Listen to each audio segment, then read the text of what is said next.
Vamos estudar a lição da Escola Sabatina juntos?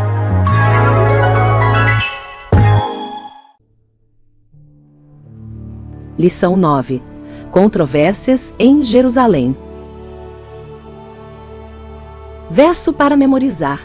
E quando estiverem orando, se tiverem alguma coisa contra alguém, perdoem, para que o Pai de vocês que está nos céus perdoe as ofensas de vocês. Evangelho de Marcos, capítulo 11, verso 25. Olá, amigos. Que a graça e a paz de Jesus estejam presentes na vida de cada um de vocês no dia de hoje. Sou grato por estar aqui conosco para juntos dedicarmos os momentos seguintes ao estudo da Palavra de Deus através da lição da Escola Sabatina. O título hoje é Uma Árvore Amaldiçoada e um Templo Purificado. Pelos relatos bíblicos, notamos que Jesus entrou no templo no domingo à tarde e observou tudo ao seu redor. Logo depois, foi para Betânia, onde passou a noite, possivelmente na casa de Lázaro, irmão de Marta e Maria. No dia seguinte, no caminho, Jesus teve fome e foi procurar fruto em uma figueira, que encontrou à beira da estrada. Não achando fruto nela, o Senhor amaldiçoou a figueira, que imediatamente ficou seca. Alguns ficam consternados com essa narrativa, pois vem nesse episódio uma atitude subjetiva e inexorável de Jesus. Afinal, por que Jesus teve essa atitude? Estaria Jesus irado? Estaria ele exibindo seu poder? A figueira, ao longo da história bíblica, é frequentemente usada como símbolo do povo de Israel. Isso remonta a passagens do Antigo Testamento, como em Oséias, capítulo 9, verso 10, onde Israel é comparado às primícias da figueira nova. Encontrei Israel como uvas no deserto, vi os pais de vocês como as primícias da figueira nova. Mas eles foram para Baal-Peor, consagraram-se à vergonhosa idolatria e se tornaram tão abomináveis como aquilo que amaram. Oséias capítulo 9, verso 10. Além disso, há tradições rabínicas que associam a figueira à árvore do fruto proibido no Jardim do Éden, agregando camadas de significado a esta parábola. Como se comportam as figueiras? A figueira é uma árvore um tanto estranha, pois começa por mostrar minúsculos figos antes de as folhas nascerem. O fato dessa figueira apresentar folhas indicava que ela já teria frutos também. Naturalmente, a figueira apresenta seus frutos bem antes de se cobrir de folhas. E em Jerusalém, os primeiros figos, também chamados de bêberas, só amadurecem após o mês de junho. E os figos de verão não amadurecem antes de agosto. Por isso, Marcos afirma que não era tempo de colher figos.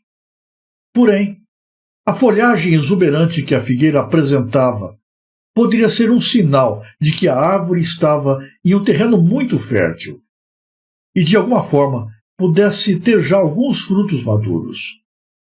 Mas era pura aparência. A figueira estéril não possuía fruto algum.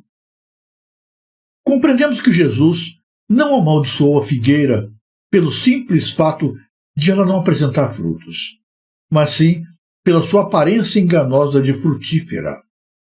Essas folhas sem frutos indicavam uma promessa vazia. Os maiores inimigos de Jesus foram sempre os mestres da lei e os fariseus, que aparentavam ser algo que na realidade não eram. Eram homens de Deus, conhecedores da lei e religiosos, porém tudo isso não passava de aparência. Tramavam matar Jesus. Várias vezes, Jesus os chama de hipócritas.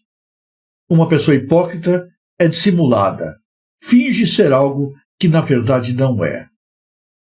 É interessante que o mestre, contra as outras figueiras, que estavam sem folhas e sem frutos, de nada reclama. As outras figueiras estavam sem frutos, porém apresentavam sua imagem verdadeira, sem querer se passar por algo que não eram. Estavam sem folhagens. Quem as visse saberia que não encontraria figos nelas. Afinal, não era tempo de figos. Ao amaldiçoar a figueira, que aparentava ter frutos, Jesus nos ensina uma lição. Não basta parecermos piedosos ou religiosos. É essencial produzir frutos reais de uma vida transformada pela fé. Assim como a figueira sem frutos foi amaldiçoada, aqueles que apenas aparentam piedade, mas não demonstram frutos do Espírito, podem se encontrar em uma posição delicada perante Deus. Ao refletir sobre essa parábola, somos desafiados a avaliar sinceramente a nossa própria jornada espiritual. Não podemos nos contentar em apenas parecermos cristãos, mas devemos buscar constantemente crescer em fé, amor, bondade e todas as virtudes que evidenciam uma verdadeira conexão com Deus. Muitos religiosos israelitas, apesar de terem testemunhado tantos favores divinos através dos séculos, tantos milagres, tantos livramentos, insistiam em apresentar sob sua cultura uma aparência religiosa e superficial, mas infelizmente desprovida de frutos de arrependimento. Eles queriam ser vistos pelos homens como melhores, mais justos, mais adoradores, que oravam mais, que jejuavam mais, que se sacrificavam mais. Até suas vestes eram melhores. Só andavam em companhia dos mais santos. Viviam em busca da aparência, do louvor dos homens. Suas folhagens estavam verdinhas, muito exuberantes. Mas neles nunca se encontravam os frutos do amor, do perdão e da misericórdia. Só acreditavam em sacrifícios e punições. O que no final terminava tudo no eu. Eu jejuei, eu orei, eu sacrifiquei, eu sou santo, então eu mereço. Por não reconhecerem seus pecados, não manifestaram o fruto do arrependimento. Estavam sendo rejeitados por Deus. A próxima cena provavelmente tenha ocorrido no pátio dos gentios, onde eram vendidos os animais para sacrifício. Uma prática iniciada por Caifás havia pouco tempo. Jesus expulsou os vendedores do pátio para que a adoração silenciosa pudesse continuar. Tradicionalmente, os gentios utilizavam o pátio para fazerem suas orações ao Deus Altíssimo. Os cambistas estavam roubando as pessoas que sinceramente estavam no templo para buscarem a Deus. Eles estavam lucrando e, de certa forma, zombando da fé do povo. Por isso, Jesus disse que esses mercadores estavam transformando o templo em covil de ladrões.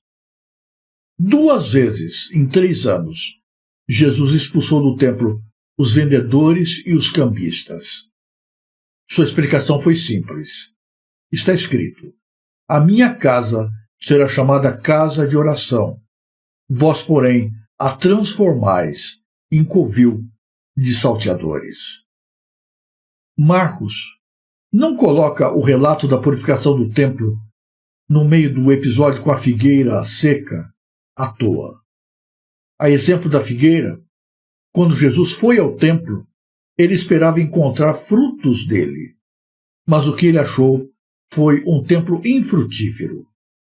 Jesus estava anunciando o que aconteceria ao templo quando amaldiçoou a figueira. Esse templo, que não estava cumprindo com o seu propósito de frutificar, estava fadado à destruição, o que de fato aconteceu no ano 70 da era cristã. O templo caiu para nunca mais ser reconstruído. Na manhã seguinte, voltando para a cidade, os discípulos ficaram surpreendidos ao verem que a figueira estava seca desde a raiz. Ao explicar o que havia acontecido, Jesus ensinou sobre oração e perdão. O que tudo isso significa? A qualidade da minha fé está ligada à profundidade do meu relacionamento com Deus e com os irmãos na fé. Os discípulos ficaram estupefatos quando viram a figueira que Jesus havia amaldiçoado totalmente ressequida.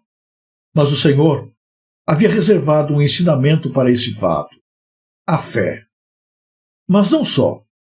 Não basta ter fé em Deus para ser atendido na oração. É preciso estar em paz com o irmão. Jesus adverte que ninguém pode se aproximar de Deus para pedir alguma coisa se estiver precisando perdoar alguém. Pois Deus mesmo habita em toda pessoa, e se não amo a meu irmão a quem vejo, como amarei de verdade a Deus a quem não vejo? Assim, é a Deus a quem faço o bem ou o mal quando me relaciono com as pessoas. Esse é um dos motivos pelos quais a nossa fé ainda não se fundiu ao nosso coração e porque muitas vezes não fomos atendidos na oração. A nossa vida de oração não pode estar desassociada da nossa vida fraterna, pois uma é resultado e alimento para a outra, e em ambas Deus habita. Nessas histórias, a ironia dramatizada acontece quando personagens paralelos realizam ações opostas ou personagens opostos realizam ações paralelas. Em Marcos 11, a figueira e o templo estão em paralelo. Jesus amaldiçoou a árvore, mas purificou o templo. Ações opostas. Mas a ironia é que os líderes religiosos, a partir de então, iriam conspirar para matar Jesus. E essa ação significaria o fim do significado dos serviços do templo, que se cumpriram em Jesus Cristo. Que Deus nos abençoe neste dia, que aproveitemos todas as oportunidades e bênçãos recebidas e que a nossa vida frutifique em honra e glória aquilo que Deus tem feito por nós. Que Deus conceda a você um restante de segunda-feira feliz e abençoado. Se você gostou deste vídeo, ajude a divulgá-lo. Inscreva-se no canal, deixe o seu gostei, clique no sininho das notificações e compartilhe o link com as pessoas que você conhece. Fale mais de Deus no mundo que quer esquecê-lo. Que Deus abençoe você em cada momento e em todos os lugares.